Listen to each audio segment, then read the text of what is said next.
doing my thing, do what I got to do to make my money, whatever. And last time I checked, we were fucking outlaws. This is Jeramie, and I'm chatting with Staxx.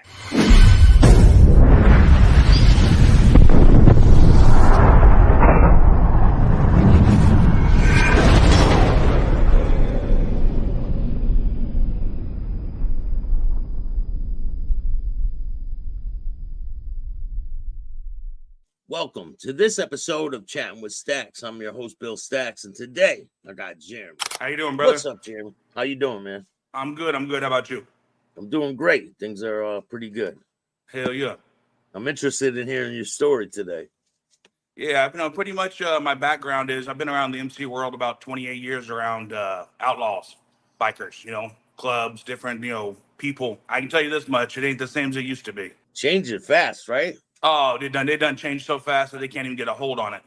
I was taught a certain way when I was young from some good friends of mine that are older than me, but they taught me the right way. It's not the same no more. I grew up in Vegas, and then I moved to Texas in my mid 30s. So and I never really joined a club or anything. I was just around a lot of guys, associates. They would say a lot of fun times with a good friend of mine, Charles Goldsmith. Shout out to outstanding man. Taught me how a lot of things about being a man. He's taught me a lot in my life. Were you hanging out with him back when he was in Vegas? Yeah, in Vegas. He took me everywhere. We'd go to Frisco. We'd go to parties. Any place he went, he would take me with him, and it was badass. Saw a lot of things, and he explained a lot of things to me. It definitely ain't the same as it was back when we were 25 years ago. When you were running around with Pee Wee, have you had any crazy experiences with you guys? Oh shit, we had all kinds of crazy shit going on, especially in Vegas. Back then you could really pretty much do what you wanted. Nobody really say a whole lot to you. But technology changed and all that nonsense. But yeah, no, a lot of good people I met. But then you started seeing the rat fucks, the ones that you couldn't trust anymore, the ones that were out for themselves. Stab a brother in the back just to get a couple of dollars. It's nuts. I've never in my life ever seen a group of men that you would stand next to them until you find out what they really are about. And people out there glorifying these rats nowadays. Yeah, I don't even understand it.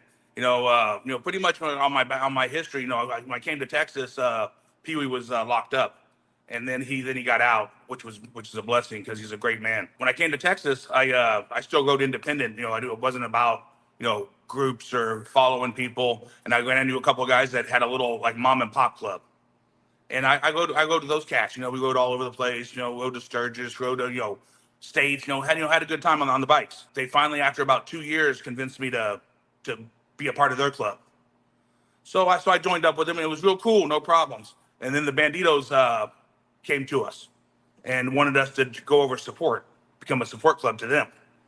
Yeah. So it went back and forth for shit, I don't know, probably a year, back and forth. And we finally decided to do it. 5 of us made the move, had to prospect, had to do all the bullshit, jumped through the fucking hoops, got our own chapter. And we were support for 5 years. We went, pretty much, we were what support was. If they went, we went. Funerals, runs, chicken plates, whatever the fuck it was, benefit for kids, whatever. We went.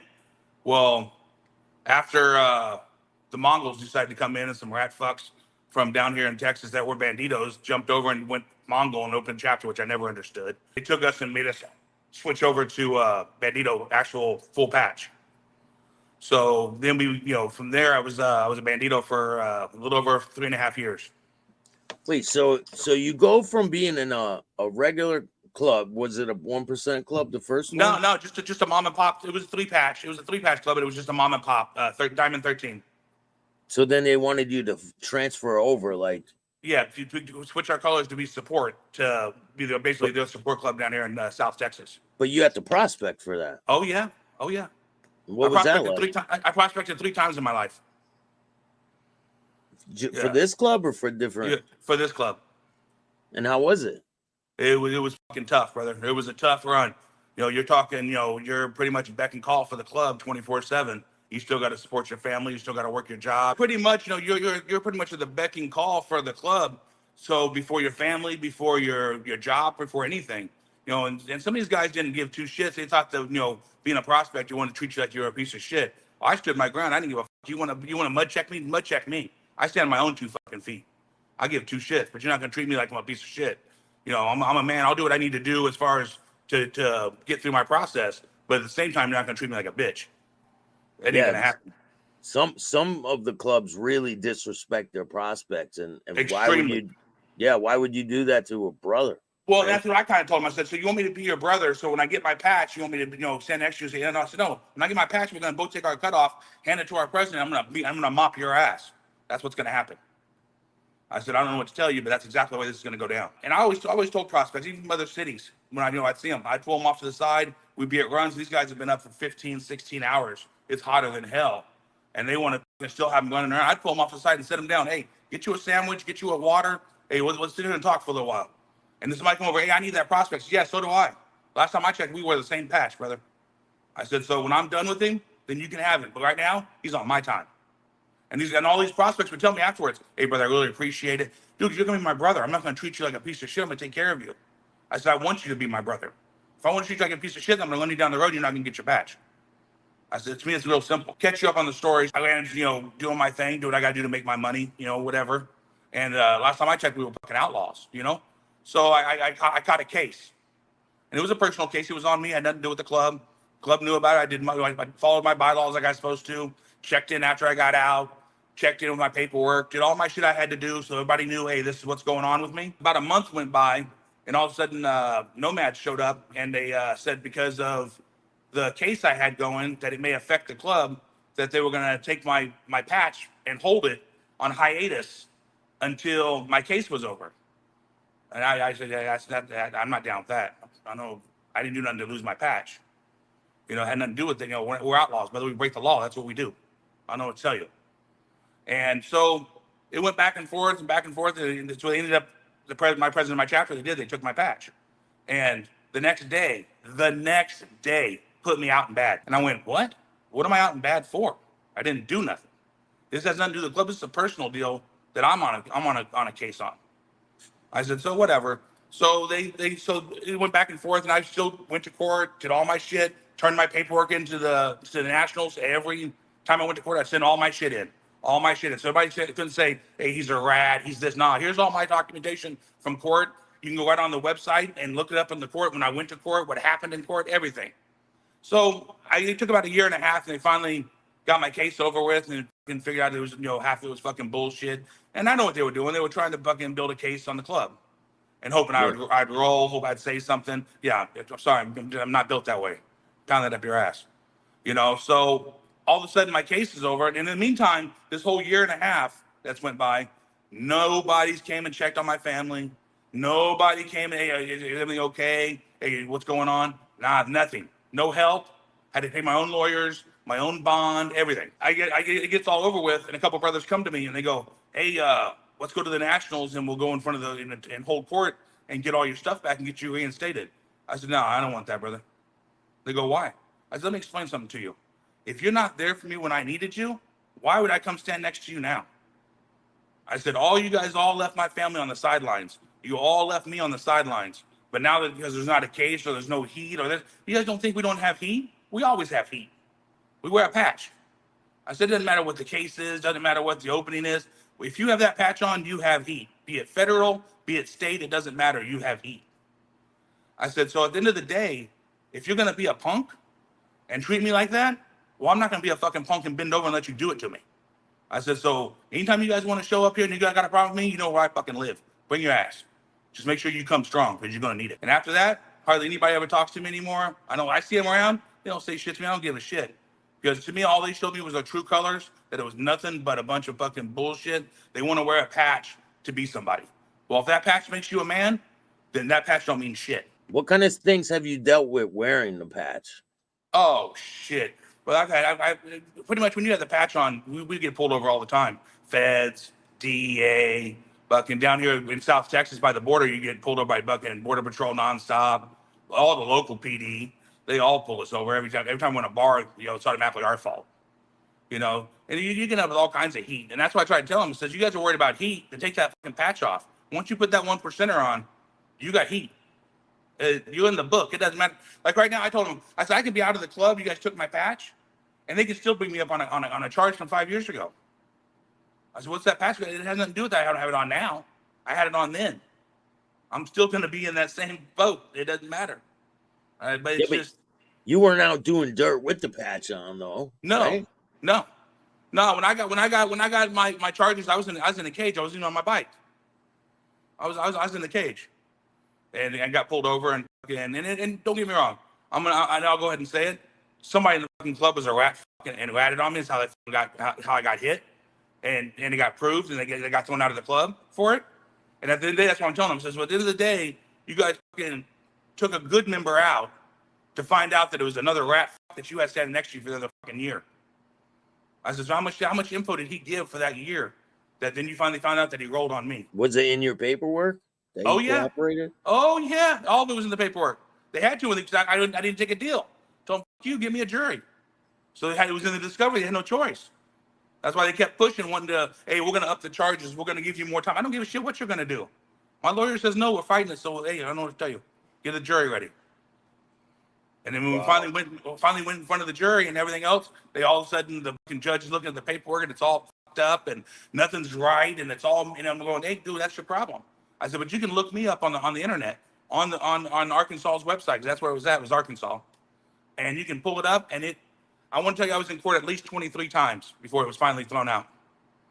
And it's all listed, dates, times. He doesn't want, defendant says nope. Defendant says no deal. Defendant says no deal. Jury trial. You're going for like what, 3 years? Yeah. Going to court? Yep. Wow, that's a long time. Long time.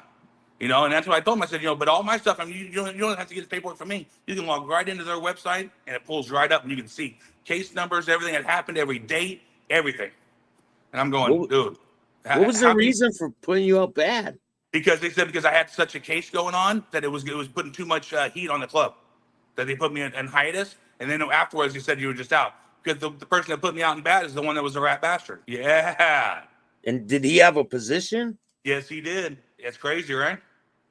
And then you come to find out, then the national president got thrown out, because another one had some shady ass backwards deal that nobody wanted to talk about. It's got rid of the president, the national president, but don't tell the members. Come on, it just doesn't fit, Oh, they didn't tell you guys when the national president got took out? Nope, not why. Just that he was gone. Now there's a new one, but never came out why, what happened. It's crazy how everything gets swept under the rug because they're so worried about somebody else finding out something they did, some other bullshit. So just being straight up and tell the truth. Hey, brother, I fucked up. How do I fix it? Be a man. Come to that brother and say, hey, this is what happened. But like for me, I was always taught, and I was taught from Pee Wee. If you show up somewhere, I'll use a prime example. I know Pee Wee's ex-wife like she was my mom. Every day I was at Pee Wee's house, and you can ask Pee Wee the same question, he'll tell you. And I would go there and I'd be with Pee Wee, we'd leave, we'd go eat, we'd have barbecues, everything. I knew, hands down, me and his wife was like my mother. If Pee Wee wasn't home when I got there, I sat out in the curb and waited until he got home. Because that's his house. That's his castle. Yeah, it's a respect thing. Exactly. You don't go in there and sit on your brother's sofa with his old lady and hope that somebody doesn't say something later on. That's not the way it works. Even when I got into the club, I'd go somewhere and they go, oh, Jeramie, just come inside, but there's no big deal. It's hot outside. Hey, just let my brother know that I'm gonna be at the gas station up the street getting a soda. When he gets home, just let me know and I'll go right back over. Oh, you can come inside. No, I can't. I'm not built that way. It's just I don't understand it. But yeah, you catch these brothers over at the fucking brother's house and then just chilling, and all of a sudden they're at the bar and there's old ladies with them. I'm going, what the f? That shit don't fly for me. And I don't care if it's just some side piece of ass. That didn't fly for me either. Once you're with a brother, that's his. It's there's plenty of women out there. You don't need to have all these other problems, but these guys, it's changed, brother. It ain't like that no more. These guys are fucking cheating on each other with other old ladies, stealing each other's businesses. I couldn't tell you how that's happened. Brother gets locked up for something, or he thinks you're helping him out. Next thing you know, you done took this brother's business, took this brother's money. I'm going, dude, come on. It doesn't happen that way. Just like your brothers get locked up and they do 5-10 years and get out. The brothers done sold their motorcycles, sold their fucking rings or their belt buckles or whatever they had that was club stuff. They done took all that stuff they were supposed to hold for them, and it's all gotten sold. To me, I don't understand it. I had that I held for fucking Pee-wee for fucking 10 years. And as soon as I saw him, hey, brother, here's your stuff. Here's your box. You know, He warned you about all this. yes, he did, 100%. Told me don't do it. That's why he also told me when we was in Vegas, he would never bring me up to prospect. He goes, not because I don't want you, and not because I don't think you can do it. Don't. He goes, what's the benefit, brother? He goes, the only difference you can't do is go in that one room with the big table. Other than that, you go to everything else. You have all the benefits of being a member. You go everywhere. He goes, you walk in the door, they all know who you are. He goes, why? Why put yourself in a situation for that? He goes, and then you show me. See, look what this brother did to this one. Look what this one did to that one. Don't ever do it. And I should have listened to him. And believe me, that's the mistake I made in life when I went to Bandido. And he told me too. When I went to Arkansas, and he told me, he goes, now you're a Bandido. He goes, and I respect you, brother. You're a 1%er. He goes, but son of a bitch, would you just listen to me? And I didn't do it. But everything he told me was 100% true, because that's exactly what they did. They fucked me as fast as they could. Once you couldn't be a benefit to them anymore, you were out. And that's the problem. They're all looking for a benefit. If you can't benefit them at the top, you're out. If you don't follow the sheet, you're done. Did you see a lot of problems over women? Oh, a lot of problems over women. It was nonsense. And half the shit I'm sitting there going, I thought at the end of the day, they weren't supposed to know club business. So how does your chick even know what's going on? I said, the old ladies had their own little chat or whatever. So there was a problem, but they shouldn't know any club business. So, it'd be like, if I needed to get a hold of one of my brothers in my chapter and I couldn't get a hold of him, I'd tell my old lady, hey, call this brother's old lady and find out if he's at home because he's not answering his phone, or leave a message that I'm looking for him and I need to get with him. We got a problem. And that'd be it. And I'd be out the door. I wouldn't call his old lady. I wouldn't be going over to his house and know him. So I can get a hold of that brother? I said, no, you have your old lady get with his old lady. That's the way it works. You don't cross that line. Can you walk me through a situation that you've seen happen with old ladies where maybe a guy's messing with one of their old ladies, they get caught? Oh yeah, have you seen that? Shit, brother. Yeah, nowadays how Facebook and shit works. We had two guys in the chapter that were just fucking pieces of shit. They ended up prospecting like 4 times before we finally threw him out of the club. I'm gonna do, if you can't get your shit straight in 4 times of prospecting, this idiot. Sit him down the road. All of a sudden, he thought it was okay that he would sleep with one of the members' old ladies and got caught. Well, automatically, I'm a man, so I wanted some pussy and all this. And all of a sudden, this chick goes on Facebook, goes on to a full rant about how this dude's this and he does that, and his old lady's names, and talking about the club business, all kinds of shit. And and all of a sudden nobody wanted to do nothing about it. Well, we come to find out, because half the other brothers that could actually bring it to the table were doing the same shit. So they didn't want it to come to light from the chicks they were banging, that all of a sudden now they're jammed up. So they didn't want to do nothing to this brother for doing it, because they would turn around and did the same thing. So if we discipline this one, you get the same fucking discipline. It was fucking nuts. All of a sudden he found out, I would say probably easy 30% do it. Wow, that's easy. Crazy. It's insane to me. And I'm sitting there, I'm just looking at him going, dude, you know how many women are on this planet? And you got to have your brother's old lady? Or some chick that he even knows? I said, it's not even worth the drama. I thought we were in this thing for brotherhood, for, hey, I'll ride with you till we die. There's a hand, right now I can tell you there's probably 8 guys that I could actually pick the phone up right now and we would handle business.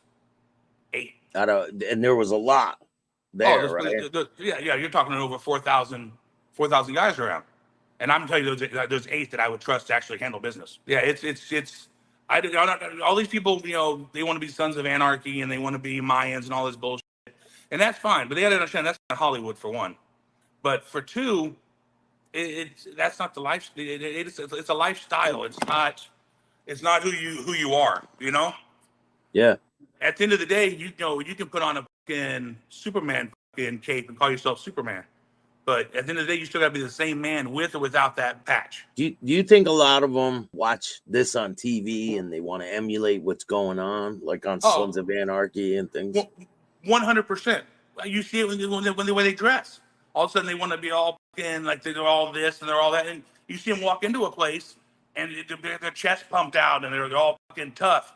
And I'm going, dude, why couldn't you be just as tough with or without that cut on? I said, because I'm the same cat with my cut on or my cut off. I was the same guy. But these guys, you would see them. They'd be all in the corner with no balls, until they put this vest on. Like all of a sudden they became Superman. I'm going, that vest ain't fucking mean shit. I said, at the end of the day, if the patch makes the man, you're a piece of shit. Because the patch does not make you. And Yeah, the man's supposed to make the patch. There you go.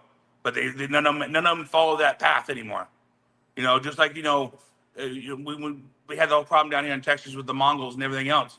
I'm going, dude, you guys want to handle business? Let's handle business. I think there was like 25 of us bandits left after the split. And they had like maybe 30 or 40 Mongols down here where the part of Texas we're at. And I told them, okay, so tell them, we'll go 20 on 20, chest on chest. Whoever walks the fuck out, walks out. Who don't. I said, we got a spot, we'll go do it. Let's handle business. Nobody wanted to step to the plate from Mongols. Nobody wanted to step. I'm going, dude, I have no problem with it. We'll go chest on chest, 20 on 20. And whoever wins, wins. But no, they all want to get on just ride around and hide and be in cages and shit. I'm going, we're going to handle businesses and destroy these fucking guys, or what are we going to do? And so they broke off the Bandidos and started a Mongol chapter? Yep. Oh, yeah. That's how the whole fucking conflict happened down here in Texas. And now they're still here. They have them up in Dallas. They have them in Houston, Austin, down here in South Texas, and San Antonio. There's all kinds of chapters. But most of them were all ex-Bandidos. That's crazy. It's fucking nuts, isn't it? And they basically just gave them patches. Which is fine. That's what you want to do, and that's what you want to represent. That's your deal. But it was definitely a strange time. But at the same time, now that I look back at it, all they did was do me a favor, because my life's got so much better after I've gotten out. And don't get me wrong, there's some good people that I've met, and there's some good people that are Bandidos, and there's some good old members. But the rest of them, they changed. It's not the same. You don't know who to trust. You don't know not to trust. But it's definitely not the same brotherhood it used to be. So have you seen, because the Bandidos have other opposition down there in Texas too, right? Oh yeah. A lot of them. There's a lot popping up everywhere. Oh yeah. I interviewed a Cossack yesterday. Oh yeah, they're more up around Dallas area. Yeah, I interviewed one of the 1% Cossacks. Yeah, they used to be pretty good size up around Dallas, but they've gotten quiet ever since the Waco deal. Yeah, that was pretty crazy. That was nuts. Nuts. Were you a part of it when all that happened? I was in support when it happened. I wasn't at Waco. I was down here in South Texas, but I was in support. All the guys that got picked up, I knew every one of them. So is there any situations that happened with any opposition or anything you could walk me through a situation? Well, yeah, we've always had a bunch of problems, big bars, and as soon as you run into each other, it's on, because at the end of the day, we're still, everybody's at war. And there's no friends in clubs. They can say it all they want. Oh, the outlaws are with the Mongols, and the Hells Angels and the Bandidos are together. Yeah, we coexist, but don't think that they're best friends and they're gonna hang out. That's not gonna happen. Don't get me wrong. There's some Hells Angels that come down to Texas and they go to some parties because they're invited or whatever. And at the same time, there's Bandidos that have been up to California and went to some Hells Angels parties, and they're cordial. But you know as well as I do how far that goes. And it's just strange because it used to not be that way. It used to be, hey, this is my town. And that's how you expected it. Like we expected California and stayed out of it, just like they expected Texas to stay out of it. But now it's wide open. I don't know of any state that belongs to anybody anymore. It's like everyone's taking a piece for themselves, kind of, right? Exactly. And it all came down to money. The deal with the Mongols coming to Texas was money. They wanted to control the border. And the guys that jumped and left the Bandidos, that's where they were kind of jammed up, because they kind of were in a situation of got caught in a bunch of lies. They were about to get thrown out of the club anyhow. So basically they found another avenue to continue having backing, to continue what they were doing. So at the end of the day, it all came down to money. It had nothing to do with the patch or brotherhood or, hey, I'm going to be a Bandito till the day I die. Well, everybody started that way, but it changed. You didn't see any writing on the wall when you were prospecting? I didn't see any writing on the wall when I was a prospect, because most of the guys that I prospected under I known them for 7-8 years while I was support. So it was nothing for me to take off out of here and be in San Antonio in 4 or 5 hours and just to pick up a chicken plate to support a brother's benefit. That's what I would do. and I'd spend some time with some brothers and I'd ride back. So to me, I didn't notice anything different. And I didn't get treated any way different. But once I became a member, you started seeing certain things, and you started seeing that you'd help brothers out, but then all of a sudden you'd get jammed up, but nobody could come to your aid. And then you'd start seeing brothers the only time they want to talk to you is when they needed something or they wanted something. The rest of the time you wouldn't hear from them, you wouldn't see them. Which at the end of the day, what the fuck? Can't we go just have a beer? Then not to be, hey, do you have by any chance you have an extra motor? Hey, do you have an extra transmission? Hey, can I borrow $1,000? Hey, can I? It ain't borrowing if you don't pay it back. Just ask, can you give it to me? Because you ain't gonna give that shit back. And that's kind of what you started seeing. But the more you said no, the smaller your circle got of brothers that you had around you.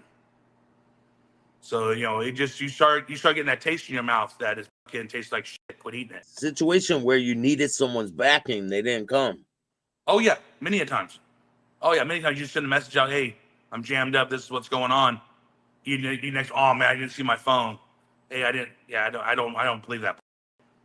And then you just handle business, do what you got to do to get yourself out of the situation you're in. But yeah, it happened many a nights. And then you all these guys, oh man, if I would have known, I'd have been there. Dude, I sent it out. You guys didn't show up. It's just, and that's the problem right now is everybody so afraid of catching a case, or they're so afraid of somebody else snitching on them, whatever the situation is. But hey, I don't know what to tell you. Then take the patch off, or be what the patch says it's supposed to be. Read your bylaws, read your history, know what you're joining. Just like when I prospected, I didn't know all the history. I didn't know how it began, what all the presidents were. I didn't know all that information before I could ever become a member, and make sure that's what you want to get involved in. But nowadays, they give you the patch. They give you the patch for nothing. You don't have to work for it. You don't have to ask for it. Nothing. You don't have to know none of the history. You don't have to know any of that crap. Yeah. After you joined, did you see people join able to come in easy? Yeah, they come in. Yeah, exactly. All of a sudden, they're trying to grow numbers, so they just pick up whole chapters of clubs and probate them. They'd be probationary members for a year and a half. Yeah, they'd have to do some things and do some stuff, but nothing like you did when you prospected, or even even beginning of probationary wasn't hard. Because my last time around, I probated when the Mongols came because they needed members, but I still had to do the same shit I had to do when I prospected. I had to carry all this shit on my bike. I had to have all this fucking crap on me 24/7. No matter what was going on, I had to go do this or go pick up that. Hey, brother, you need to go to Corpus Christi and come back. Go pick this up. Hey, well, while we're at the run, you're up. You're fucking making food. You're fucking running and paying all the fucking errands. You're running the fucking booth. You're doing all your shit you're supposed to be doing, and that's how it was supposed to be. But then you started trickling down. You start seeing it as it watered the patch down. They less and less when you probated, you had to do anything. And it just, and don't get me wrong, some of the guys, like we were saying earlier, they treat guys like shit. And there was no reason to do people that way, but they would treat them like shit. And then you want to sit next to them. Hey brother, how you doing? Glad you got your patch. Okay, well that doesn't make it your brother when you treat him like shit. You know what I'm saying? That's just the way it is. What kind of things have you seen with them treating people like shit? Well, the whole thing is, you'd have yourself, they'd be sitting there and they'd be, basically treating prospects like they're nothing. Hey, I want you to go over here and get me a pack of cigarettes, but I want that cigarette to have an Oklahoma stamp on it. Okay, we're in Texas, so all of a sudden this brother's got to ride 2.5, 3 hours to get a pack of cigarettes that has an Oklahoma stamp on it to bring it back. What did that teach him? I'm going, well, why would you do that to that brother? Then you'd have other times, hey, I want a certain type of taco, knowing the place closes in 15 minutes and it's an hour away. So they send the brother, hey, don't come back without it. So now the brother's got to sit there till the next fucking morning, and that's how they all think it's funny. Wow. And I'd have prospects call me, hey Jeramie, what do I do in this situation? This is where I'm at. Who put you on that mission, brother? I know you're not supposed to tell me, but you're kind of jammed up and I can't help you. I said, but once you put on that fucking deal, I can't really help what you have going on, and I can't fix it because you signed up for this. I can't disrespect that brother and tell him, hey, don't do that. You know what I'm saying? Take him off that fucking mission. Now, if I'm there when it's happening, and I know that brother did it. Well, I'll pull that brother aside. Hey, go a little easy and let him do what he's got to do, and then cut him off this fucking mission because everybody's going to pile on. And that's what you ended up with. Everybody be drinking and partying, snorting up their shit, getting all high. And all of a sudden, this brother's treating him like next thing, 3 or 4 of the brothers jump on and pile onto it. And now all of a sudden, he's in this fucking shit show. And don't get me wrong, you get nervous. You know, these guys are all fucking all yelling at you, and everybody's on top of you, and you don't know what the answer is. So you answer it this way to this brother. Well, this brother didn't want it answered that way. So now it turns into a fucking shit show. And there's no reason for it. I mean, you don't have to treat somebody like they're a piece of shit to make them educated. You know, show them the way. You know, teach, but don't abuse. So prospect and probationary is different. Totally It's different. Yeah, it's different as far as by the chapter.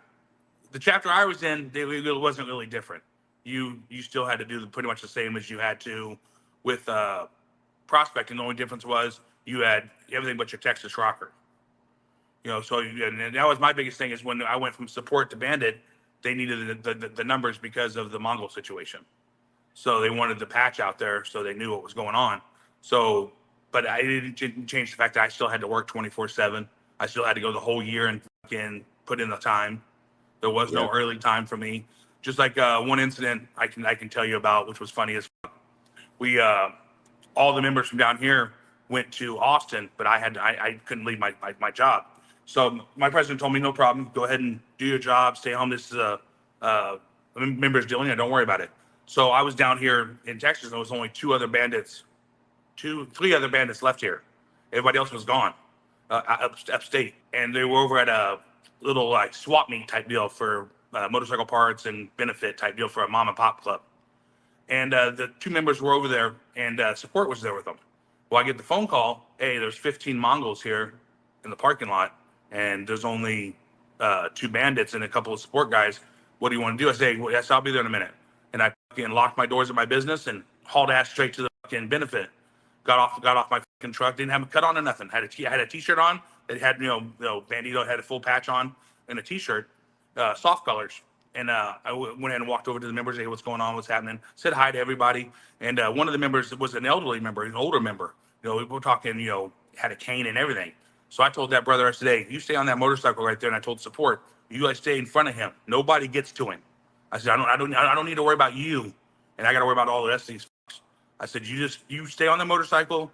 You guys make sure nobody gets to it. And I told the other 2 members, I said, all right, let's go. They looked at me like I done lost my fucking mind. I said, what do you guys mean? So all of a sudden, all the Mongols are all standing there, and they were waiting for one of their head guys to get there. And I saw him come rolling in, and I knew every one of them. I knew. It wasn't like I didn't know them. I know them all. Half of them were bitches, so I wasn't even worried about it. So he pulls up and gives out his motorcycle, and all of a sudden, now 16 of them all come walking towards us. And I don't give a fuck. We meet him right in the middle of the parking lot. 3 of us. There's only 3 of us. And we're all 3 standing there, and there's 16 of them. And their guy there goes, hey, Jeramie, what do you want to do? I said, what do you mean what do you want to do? You guys showed up here and wanted to get down. I said, so are we going to fight or are we going to fuck? Which one? We're fighting or we're fucking. One of the 2 is going to happen. I said, I don't give a shit. And he goes, well, one of my guys has a problem with your guy and points at him. I said, okay. They want to go at it by themselves? I'm cool with that. Anybody gets in, we all get in. I said, so those 2 want to go at it? Let's go. And they okay, no problem, badass.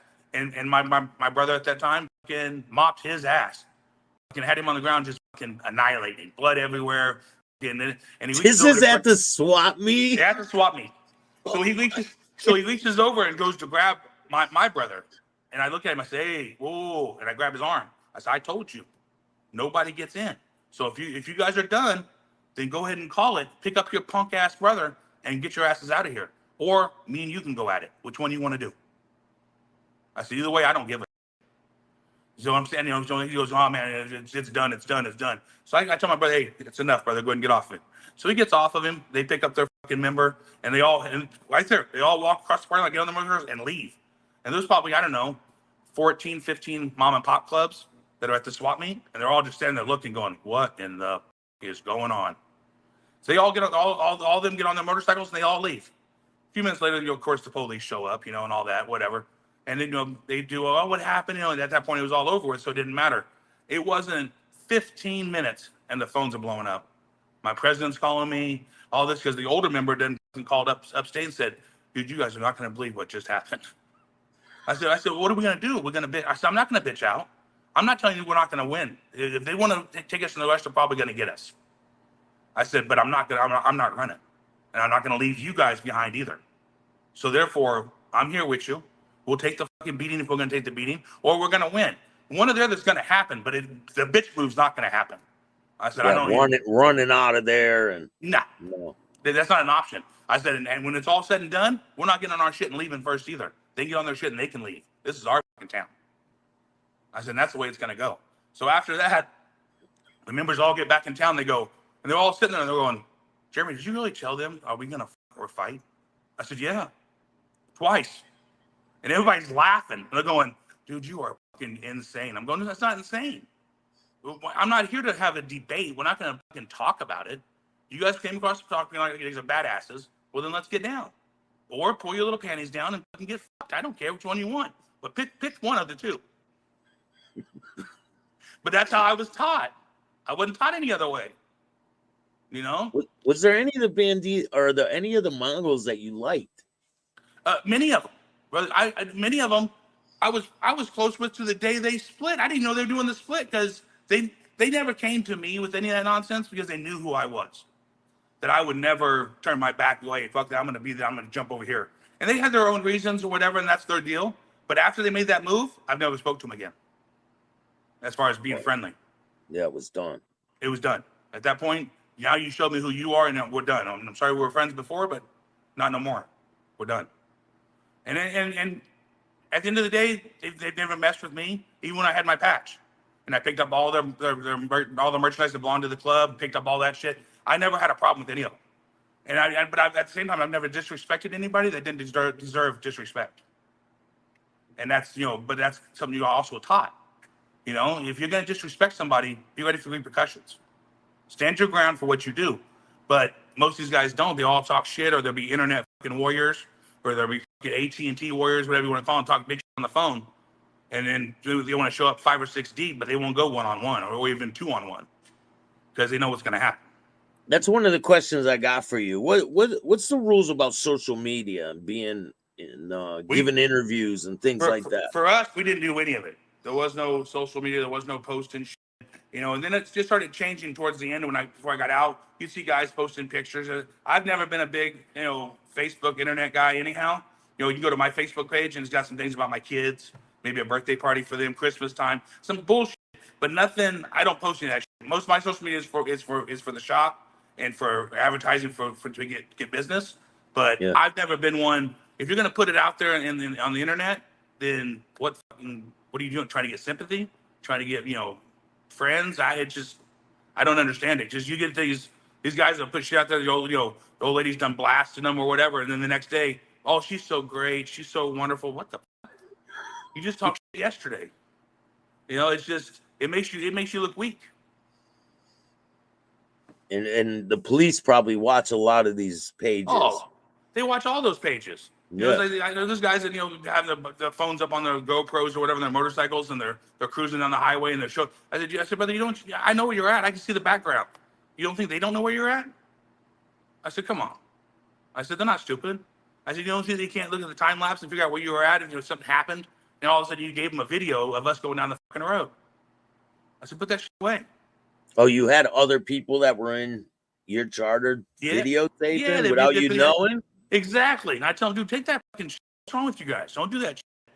Ain't no fucking videotape, man. We leave to go somewhere. I tell them, oh, put your fucking phones away, dude. When we get back, then they'll know we're back. They don't even know we're gone. If they know we're gone, what the hell is wrong with you? But that's it, though. They want that. It falls back into the Sons of Anarchy. They want that Hollywood. They want that shine. Oh, look, I'm out here in the public. I'm over here at this bar chilling. Come on. If that's what you need, then you're not there for what it's supposed to be. And a lot of bars won't even let you in with the colors on, right? No, down here where we were at used to be wide open and nobody really said much until the whole Waco deal and then a bunch of fights we had down here after the whole situation. Yeah, now they cut it off where there's mini bars. You can't go in at all. Not with a patch. Or soft colors. Or soft colors, nothing. Yeah, if you're wearing colors at all, you can't go in. I see a lot of those T-shirts. So a non-member cannot wear one of those T-shirts, right? That is correct. It has to be a member. Have you seen people that were faking with some Oh, fake badges. many. We went in. We went into a store and took a whole shitload of merchandise that they had that was all fake that they were selling. Walked in, took all the off their fucking racks. Went out in the fucking loaded in the fucking truck, took it and burned them all when we got back to town. But What yeah, was it? T-shirts? it was t-shirts, hats, fucking Yeah. shorts with the logo on them. Oh yeah, they were just selling them. And they're all copyrighted, right? Oh yeah, everything's copyrighted. That is crazy. They don't understand. You know, a lot of people they were just stupid. They were trying to make money and didn't realize what they were doing. But yeah, you know you're gonna get somebody fucking badly jammed up that's wearing a member shirt that isn't a member. Has any of the people you've been around ever had their cuts taken from another club? I've only had one guy ever lose his cut, and that's when we were in the middle of a fucking brawl, and he lost his cut during the brawl. Other than that, no, because you don't lose your cut. You know, I've heard of guys losing their cut and getting it taken away from them or whatever, but yeah, I've only seen it happen one time. It was just we were in a fight and we were outnumbered, and he got his ass kicked. What happened? Is that And acceptable if they get their ass kicked? not really. He was jammed up over the fucking situation for a minute. We got his cut back, and he had to work and get his and earn it back to wear it. But yeah, it was a situation. So when a rival club takes your cut, Yeah. they don't keep it. They don't. Well, they try to keep it, you know, and they tried to keep his, and at that point they pretty much figured out, you know, we got it back for him right there at the bar where the fight happened, and it was pretty much going to be you're either going to give it back or we're going to go ahead and just start fucking going at it again. Back in the day, they used to hang them upside down on the walls. And oh yeah, trophies. oh we've taken many cuts. You know, just like walk me through a situation where you guys took a cut. We've had a couple of guys, and you know, some people, you know, they show up, you know, basically like they're badasses, thinking they're somebody, and they're not necessarily, you know, any outlaw clubs, but they're want to consider themselves an outlaw club. And you know, basically walk in, hey, tell you, take that shit off. You guys aren't, you know, you're wearing Texas Rocker, you're not fucking wearing that shit. Take it off. Nah, fuck that. Ain't nobody gonna do that. And then you just fucking start throwing rounds and just take it off of them. Take that back and hang it at the clubhouse. You know, because yeah, you're not wearing a Texas Rocker. It's not going to happen. And, you know, so situations like that's what you kind of run into. But it ends up being stupid asses that don't know what they're doing. They just saw that it's cool to have this and wear it, and it's not. Sons of Anarchy cut, right? Exactly, that type of bullshit. Yeah, that's the truth. That's honestly the life we live now. You know, and if you look at it, yeah, there's less and less actual true bikers anymore. You know, this young generation, they're not going to come up and do any of that. They're not going to be, you know, as the old guys start dwindling away and passing away and not around anymore, that you're going to lose that history. So now you have the guys that are half-assed anyhow, teaching new guys that are their whole life's been half-assed. So it's just gonna end up either dissolving itself, or they're gonna fuck around and the feds are gonna end up with a RICO case on every one of them, because these guys aren't gonna do 20 fucking years for the club. That shit ain't gonna happen. Yeah, what do you think's in store for the future of these motorcycle clubs? Do you think they can get along? Do you think that it's gonna die out? They're gonna put a ban on the patches? I don't know if they're gonna get a ban on the patches, but I definitely see in the future there's probably gonna be some cases where they're gonna either pick up a majority of the clubs and put them on a RICO, because you know at the end of the day people don't realize that a conspiracy case only takes the fact that you knew about it. You didn't have to be there. You didn't have to be involved. You just had to know that it happened, and you're in the case. You know, and it goes with something else with a felony. Well, now it becomes a RICO.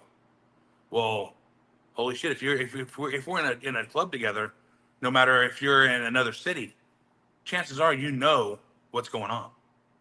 It's just a matter of somebody opening their mouth and saying he knew, this one knew, that one knew, and all of a sudden you got 25, 30 guys that are fucking jammed up, and it turns into 100 guys that are jammed up.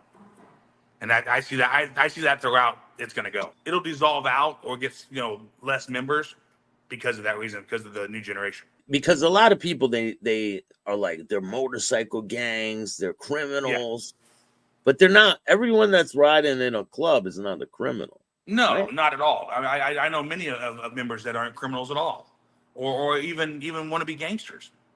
You know, they just enjoy riding motorcycles and enjoy life. You know, and I know a lot of guys that aren't in clubs that are 100% criminal. You know, so putting a stereotype on it isn't the way to do it. The biggest problem you run into is the guys that aren't criminals that think they are because they want to wear that patch. You know, and you know, okay, just because you think you're a gangster or think you're a tough guy doesn't make you one. Yeah, you're right about that. Yeah, you know, we can even switch it up a little bit. Look at the AB. They're not a motorcycle club.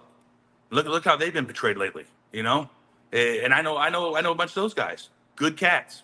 You know, but at the end of the day, how many of them aren't good cats, or how many of them fucking think they stand for this and they don't? You know, and I've seen that all over the place. Just all of a sudden, these guys all want to pop up with, they want to start putting these tattoos on them, and I'm going, dude, do you know what that even means? That shit ain't yours. You have to earn that. You know, you just can't pop up and have that. No, You're gonna show up. You show up in a different place, so you're gonna have a big problem. Yeah, you're gonna show up somewhere and somebody else gonna know what that is and know you didn't earn it. Yeah, you're gonna have a situation. But they don't. They see it on TV. They see it. Oh man, this is what I'm gonna be. Okay, it doesn't work that way. But that's the mentality they have now. You know, I've seen a bunch of these youngsters. You know, up in Mississippi, up in Louisiana, and all of a sudden they got these symbols, and I'm going, okay, well, you guys know what that is? You have to earn that. You know, and I know you haven't been in the cage, and that's the only way you can get what you have on you. So yeah, it's stupid, but that's the, you know, at the end of the day, it's no different for them than it is for us. You know, just because they don't wear a patch, they still get labeled like we do that they're all criminals, and that's not true. They just have a different belief, but it doesn't make them a criminal. What about tattoos? When someone's out of the club, have you seen them get their tattoos covered up? Oh yeah, yeah. I've seen many guys get covered up. You know, especially when they're out and bad.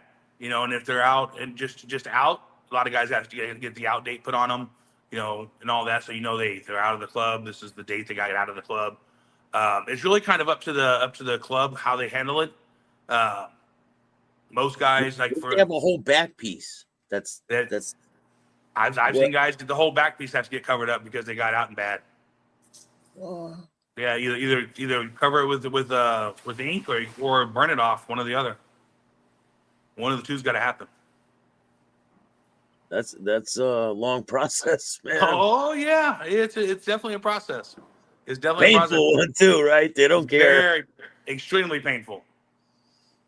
Yeah. So hey, if you're out there and you're thinking about getting a back piece, well, and our whole thing is, you know, like when I was in the club, our chapter made it so you had to be in at least 2 years to get a tattoo.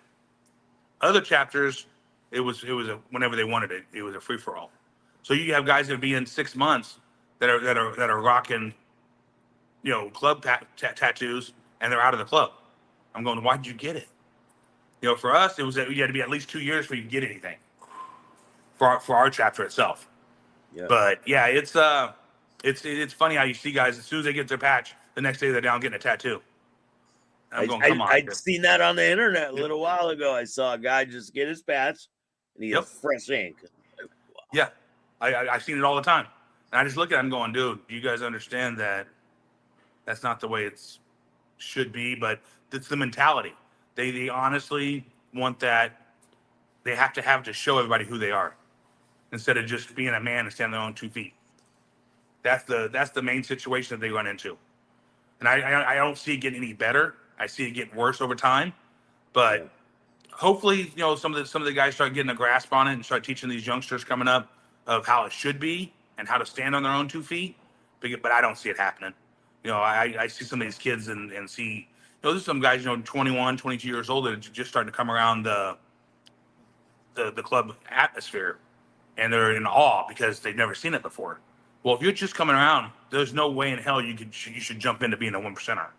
You need to start out somewhere else and figure out if you want to do this.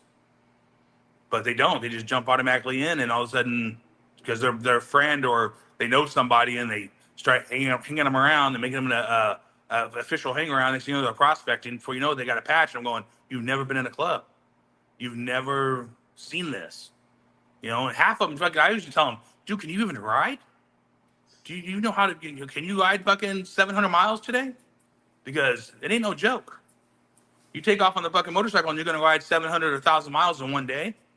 Yeah, you better be able to ride because you are gonna be beat up before you get there and tired. Especially if you're a prospect, you got to Yeah, run that ain't no around, do bullshit. all this stuff. Exactly, exactly. And that's why I try to tell the guys, I'm going, you guys think because we ride around here and go to this bar, or we're gonna go over here and it's 15 minutes away. It's a huge difference from riding fucking 14 fucking hours straight. That's what another question I have for you is, what about accidents? When you guys were out on the road, have you seen a lot of accidents? And Seen a shitload of accidents. Can you walk me through a couple? We've seen a lot of them. Accidents that I've seen is sometimes not at fault of the bike. You got to understand there's people around that don't pay attention, and I've had guys that going down the highway and it's next city, and all of a sudden they have the stoplight, but the guy coming the other way doesn't. And we had a good member of ours that got killed one night going home, and basically the girl just ran the red light. She wasn't drunk or anything. She just wasn't paying attention. I don't see it getting any better. I see it getting worse over time, but hopefully, some of the guys start getting a grasp on it and start teaching these youngsters coming up of how it should be and how to stand on their own 2 feet. But I don't see it happening. I see some of these kids and see, there's some guys, 21, 22 years old that are just starting to come around the club atmosphere, and they're in awe because they've never seen it before.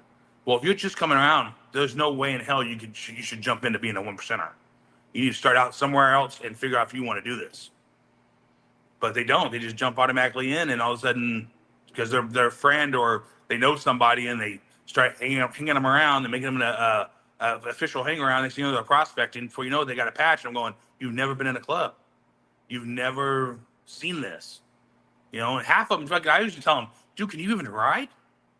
Do you know how to? Can you ride fucking 700 miles today? Because it ain't no joke. You take off on the fucking motorcycle and you're gonna ride 700 or 1,000 miles in one day. Yeah, you better be able to ride because you are going to be beat up before you get there and tired. Especially if you're a prospect, you got to run Yeah, that ain't no around, bullshit. do all this stuff.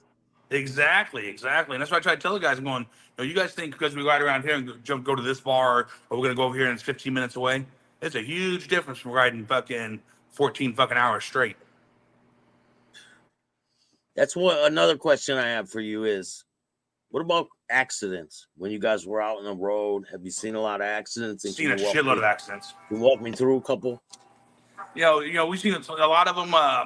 Accidents that I've seen is sometimes not at fault of the bike. You got to understand there's people around that don't pay attention, and I've had guys that going down the highway and it's next city, and all of a sudden they have the stoplight, but the guy coming the other way doesn't. And we had a good member of ours that got killed one night going home, and basically the girl just ran the red light. She wasn't drunk or anything. She just wasn't paying attention, and he met her right in the middle of the intersection, and she T-boned him, and it was over. I see many guys in a pack go down because guys don't know how to ride in a pack. When you're riding fucking 90, 100 mile an hour, and there's 15 of us, 20 of us, and you're riding fucking a foot and a half off the back fucking tire. All it takes is one guy in the middle of the pack to fucking lose it in a corner, and we're all going because you can't react to it. And I've seen many of that happen. And that's why I told everyone guys, starts launching off the bike. Yep, exactly. At that point, you're laying them down and you're fucking tumbling, and all the bikes are torn up, and it's just when you're gonna ride in a club, you have to understand how to ride. I used to put guys in the back. They couldn't ride. They couldn't hold a line. They're all over the place. I just send them to the fucking back. Go to the back. Back there, give yourself fucking 3-4 car lengths because you're going to fucking kill somebody. You have to, pay attention to what you're doing. And it's stressful, especially if you're new to it. I rode in the pack with Pee Wee, so long that fuck, it's like night and day difference to lean over and just touch Pee Wee while we're riding. Yeah, you get used to them. People was telling me you get used to the people you ride with. Oh yeah, I would know how they would react. We rode so many miles together that I would know, hey, this brother's going to ride this way, this one's going to ride this way, and you'd know how to do it. But the only way you can do that is put the miles in. Well, you're not going to put the miles in going from one bar to the next. No, it's the 1,000-mile trips, the fucking 2,000-mile trips. You know, now you learn how that brother reacts, how he brakes, how hard he pushes it through the corner. You figure that out, but you have to put the time in to do it. You know, and you know, I've been riding. I was riding for shit almost 30 years.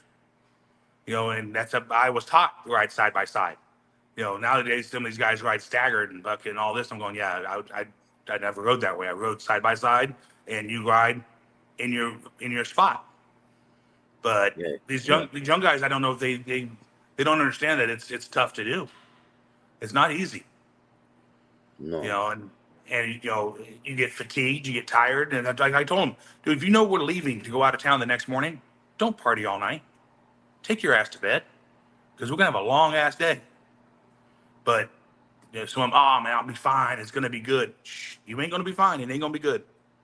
You know, and all it takes is that little bit of you not paying attention, catch a pothole, catch a fucking something on the road with a fucking retread, and that's it. You're done. Yeah, Pee Wee was telling a story about there was a piece of a tire in the road. Yeah. Kicked it up and fucking it was on. Oh yeah. Wild. Yeah, woman hit the tire. Yes. Woman was on the back. On the back. She got killed. Yep. Yes. Brutally. Were you there? Were you there? I was not there. I was there afterwards. Yeah, they were coming back into town. That's a sad situation. Very sad situation. That's why, like for me, I never rode anybody on my motorcycle. 30 years, nobody was ever on the back of my bike. I always rode a solo seat. Never had anybody on my bike. For that reason, because at that point you have somebody else's life in your control. Yeah. You know, and that's the same thing people always told me. Hey, brother, if you can keep from it, don't ever have anybody with you. You know, and he goes, not only that, sometimes they cause the accident. They lean the wrong way. They do this, whatever happens. He goes, but yeah. So I've never done it. I've never had anybody, my old lady, chicks from the bar, nothing ever rode with me. Got to keep it like that. I can't tell you a funny story when I was prospecting though. Yeah. This is a funny ass story. We had a member tells us, hey, my old lady's drunk and she was wasted, brother. We're talking wasted. Like she couldn't stand up. We had to carry her to the bike. Put her on the bike, get her, strap her down, whatever you got to do. I'm going home. So fuck it. I just went to the fucking saddlebags, got the fucking bungee cords, grabbed the fucking ratchet strap, and just strapped her to the fucking sissy bar. Just ratchet strap that motherfucker tight as fuck. And he comes out of the bar and she's all fucking bundled up, fucking bungee corded and ratchet strapped to the motorcycle. I said, there you go, brother. We'll follow you to the house and we'll unstrap your old lady and we'll, whatever. And he did. He got on the bike and took off. We followed him home, unstrapped her. We ratchet strapped her and fucking got her in the house and fucking we all took off and left. That little out of control. That's funny, man. But what are you gonna do? She was completely wasted. She couldn't sit on the bike. So fuck it, make it so she can't get off the bike. Because going down the road, she's gonna fall off this thing. Oh my God. But when you're prospecting, what choice do you have? He says, get her on the bike and make sure she don't fall off. Okay, I got you. I'll handle this. So what advice would you have for someone who's thinking about joining one of these clubs? Don't even think about it. 25 years ago, I'd have told him it was the greatest thing ever. And it was awesome. Freedom, brotherhood, all that. But now, I would steer away from it as far as you can. I'm not telling you don't be friends, don't know people and say hello, whatever. But unless you're planning on your life not being the same anymore, or you thinking it's going to be different, it's not. There is absolutely nothing great about it anymore. There is no brotherhood. And what advice would you have for someone that's in the club? Watch your back, protect yourself, make your circle as small as you possibly can, because it falls in the same category. How many clubs have been infiltrated from law enforcement? So just because you know that brother or whatever, but you don't know he hasn't fucking rolled. You don't know if he didn't get popped with something. I know many guys that still had their patch and all that, and find out a year later that they had charges going, so they've been working with the cops. They're probably wearing a wire the whole time. The whole time. That's exactly what happens. You know what I'm saying? And that's what you end up with. So my advice to him would be, you know, watch yourself, really know who your brother really is. You know, don't trust all these chapters that you don't know these guys just because they have the same patch as you, and they, you know, they're 6 cities over. You don't know what they're doing. You don't know what's going on in their town. You know, and that's the problem because you got guys, you know, how many different states? You don't know what's going on in a different state. So if you're gonna, you know, be with those brothers, make sure you know who you're with and what's going on. I'm definitely gonna have you on again, man. We'll get into it Yeah. some more. There's tons of things to talk Oh, about. there's so much to talk about. Yeah, I'll have you on with Pee Wee and maybe Rod. Yes. And there we go. yeah, we'll have a good one. Yeah, we'll have a good one.